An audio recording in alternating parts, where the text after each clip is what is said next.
Hi, hello. It's a pleasure to be here. Thank you so much for the invite. I am Jaquelini from Santa Cruz do Sul. I live in south of Brazil. This is my conflicts. I bring a case of a GPP, general pustular psoriasis, that I assisted in 2019, in the beginning. He came in my clinic with skin lesions since 2018, with papules and pustulas, widespread, which was treated as allergy with steroids per month with improvement and then recrudescence. In July of 2019, the skin lesion got worse, and he was hospitalized and treated for herpes with acyclovir without improvement. He had, at that time, he was 60 years old and with lung emphysema. This is the images of my patient. Look the right hand. He just is the band-aid of the hospital.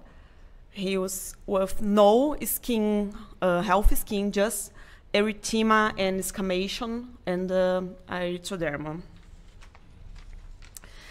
He had previous labs that show for us leukocytosis and high RCP, that is protein C reactive C protein in English.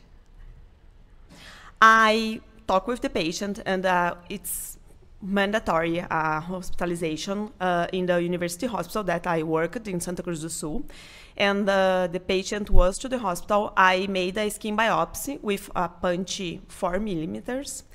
And some hours later, the patient starts to bleeding in the same spot of the biopsy. And it was necessary to have a suture there, suture.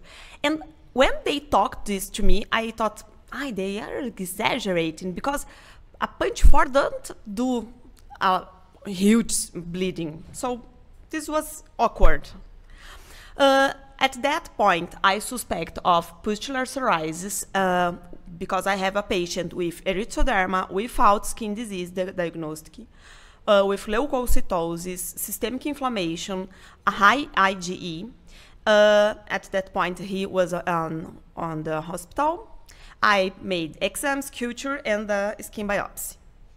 He stayed with me for 5 days in my hospital. I prescribed cyclosporine and antibiotics because the blood culture showed staphylococcus. He improved a lot and had hospital discharge without erythroderma or pustulas.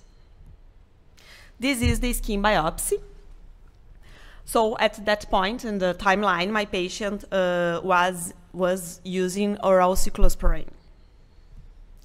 But 5 days later, the discharge, hospital discharge, the patient come to my office in an urgent appointment in a wheelchair with fatigue, dyspnea, edema in the lower limbs, and in not a good shape, you know. The exams showed anemia and a high inflammation, but a creatinine show us the kidney injury because the cyclosporine. So I suspended the cyclosporine and I need to think why my patient had this acute anemia, because this is not common with cyclosporine. Let's remember that bleeding in my biopsy place, biopsy local. This was in 2019 in Brazil. At that time, I had these options of biological treatment in Brazil. But I live in the south of Brazil. I have a high rate of tuberculosis, and my patient was erythrodermic. So I cannot do the PPD, and I don't have IGRA in that point. And this is the biological treatment that we have today in Brazil. There is a lot of more. And the spelizumab will come in the next year, I think in Brazil, is already labeled in US. It is a special treatment for GPP and IL-36. I chose ustekinumab, and I need that my patient start as soon as possible the treatment. So I asked for another patient that was under ustekinumab to borrow me a pen, and the patient borrowed me, and I started the same day the ustekinumab for my patient. So the patient started with ustekinumab, and a month later, just with one dose of ustekinumab, he reached PASI 100. And he stayed in PASI 100, everything was okay, but some months later, he started bleeding, need to go to hospital because of spontaneous hematuria, which was suspect of hemophilia. And I was running to the PubMed, and there is some cases related GPP and hemophilia.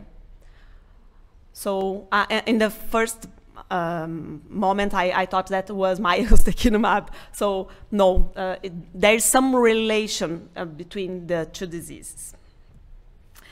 The factor 8 confirmed the acute hemophilia, and the hematologist started azathioprine, and I kept the ustekinumab. I didn't stop. In July, 2 years later, in July of 2021, the patient goes to me with 3 days with a fever, skin burning, scaling, and pustules. I had never seen the pustules of this patient because in the first place, he was erythrodermic. So this is the patient. And I was thinking, this is a GPP flare, or is this an JEP, the acute generalized exanthematous pustulosis? Why? Because my patient take 2 days earlier an acetaminophen for some pain or discomfort. I made the skin biopsy, and I was more careful about the bleeding, and my patient and the skin biopsy confirmed a JEP, so a GP. So I think that this is a kind of important discussion if there is a GPP, because a JEP maybe is a spectrum of GPP.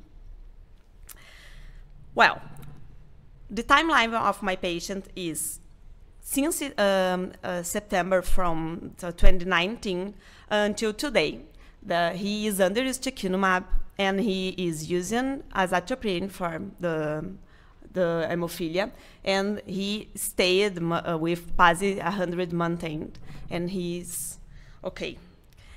I think that is important to us, to that assistant psoriatic patient, to tell them that they are not alone, because especially GPP, that is a disease with a lot of flares, so it's so sad to the patient when he started again with the lesion, and they know that, no, I have a doctor, I will call my doctor, and because he or she is with me in this fight. I think that it's important, and this is my last slide. Thank you so much. Thank you so much for this presentation, for it harbors really your case. A lot of issues on generalized pustular psoriasis, and also the need, why it is important, just to describe the diagnostic aspects and diagnostic criteria in greater extent. It starts already your story with the fact that the patient first presented was a herpes, they thought. Huh? Yes. And was a dermatologist also involved? Has it No. No. That's right. So the patient is coming to an intensive care unit, yes, and they say, well, it's painful, and I see physicals, huh?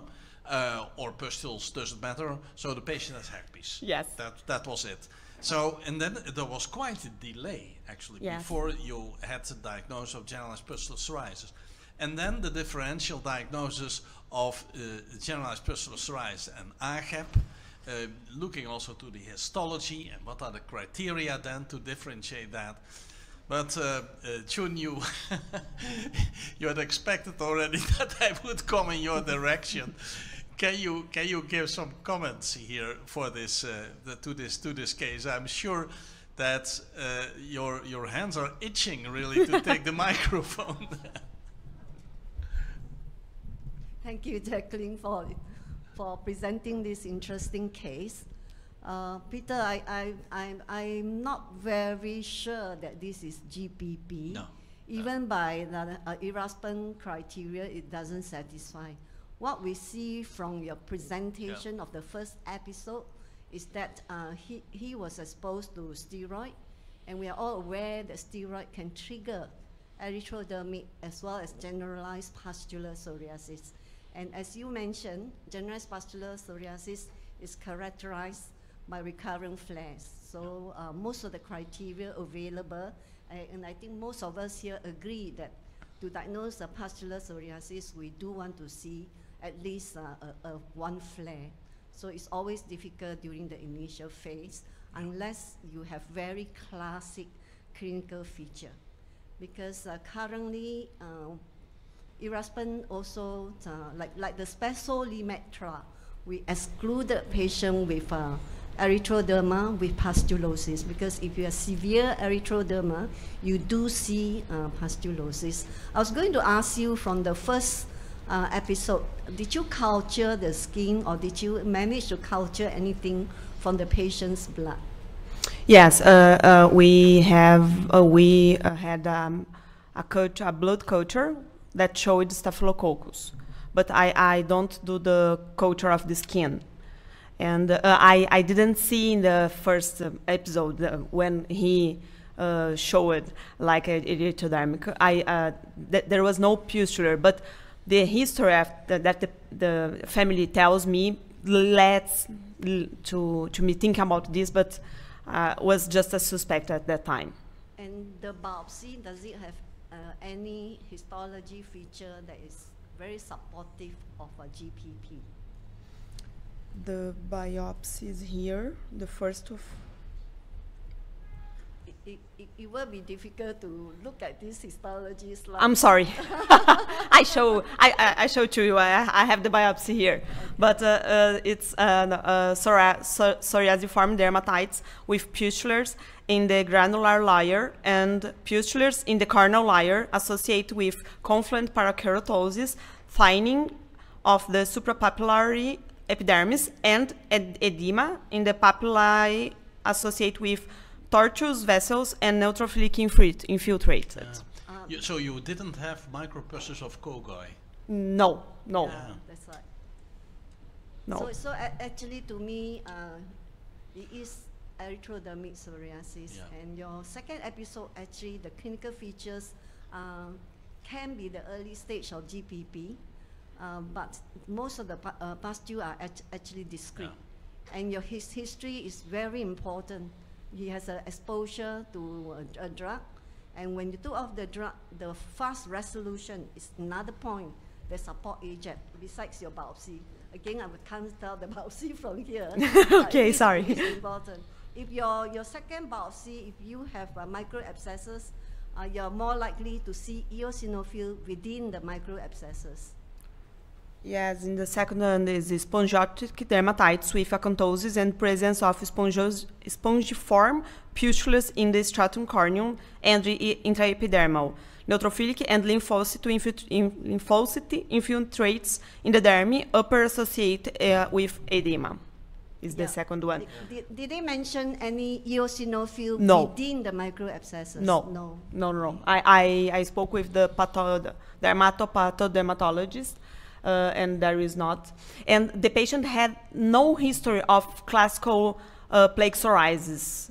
I assist him until today, and I always do all exam, and I have never seen neither nail alteration or skin plaque psoriasis classical one. I didn't see. Yeah, I mean, thank you very much. You also mentioned it. I mean, there are reports of pustular psoriasis initially started as AJAP because they are actually connected in some way. So it will be interesting to follow up your patient. Thank you again. Maybe in the follow-up we learn more. Yes. But I agree with the absence actually of micropustules of Kogoi just in the stratum malpighi, in the living epidermis, when you don't see that.